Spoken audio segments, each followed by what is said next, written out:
Nous avons dans Zacharie 12:2, l'Éternel a formé l'esprit de l'homme au-dedans de lui. Le mot formé vient du mot hébreu yatsar, qui signifie mouler pour donner une forme. Dieu a formé le corps de l'homme, de la poussière de la terre. Il a aussi formé l'esprit de l'homme en lui. Il faut qu'un lui ait existé, là tout d'abord. Il faut nous rappeler ici les mots de Hébreux 12:9, le Père de nos esprits. C'est ici que nous sommes les enfants de Dieu. Il faut nous souvenir que le mât ou esprit a le pouvoir d'une entité définie et indépendante. Considérons les exemples suivants. Jésus ayant connu en son esprit, Marc le 8. Jésus soupirant en son esprit, Marc 8:12. Mon esprit se réjouit en Dieu, Luc 1:47. Jésus tressaillit de joie en son esprit, Luc 10:21. Adorons le Père en esprit, Jean 4:23. Il frémit en son esprit, Jean 11:33. Il fut troublé en son esprit, Jean 13:21. Paul fut étreint par l'esprit, Actes 18:5. Que je serve mon esprit, Romains 1:9. Que nous servions Dieu en nouveauté d'esprit, Romains 7:6.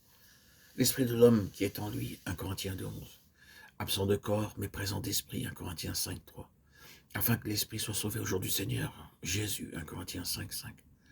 Mon esprit est en prière, mais mon intelligence reste inactive, 1 Corinthiens 14:14. Je prierai avec mon esprit, 1 Corinthiens 14:15.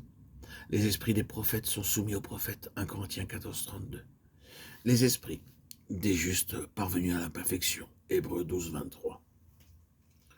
Certains prétendent que l'esprit ou pneuma est simplement la vie de l'âme et du corps, le facteur animateur. Nous savons que quelquefois les mots souffle, vent viennent de la même racine originale que esprit. Mais il en est de même pour le mot âme. Ils sont employés en ce cas à cause du pouvoir de l'action invisible qu'ils représentent. Personne ne pensera substituer par vent ou souffle l'usage qui est fait du mot esprit dans les exemples que je vous ai donnés. Ce serait insensé et absurde. Il n'est pas en notre pouvoir d'expliquer la relation qui existe entre l'âme et le corps. La Bible a fait des déclarations très définitives à ce sujet, mais ne l'explique jamais. Souvent, par exemple, les termes âme et vie se succèdent alternativement. Et il est dit très souvent qu'ils sont dans le sang, l'âme de la chair est dans le sang, son sang et sa vie en elle. Lévitique 17, 11 et 14. La science ne nous a pas aidés à comprendre cela, mais le fait est naturellement irréfutable. Une chose est établie, c'est que tandis que les propriétés et les qualités sont dans le sang, elles cessent d'y être après un certain temps, bien que le sang soit encore resté.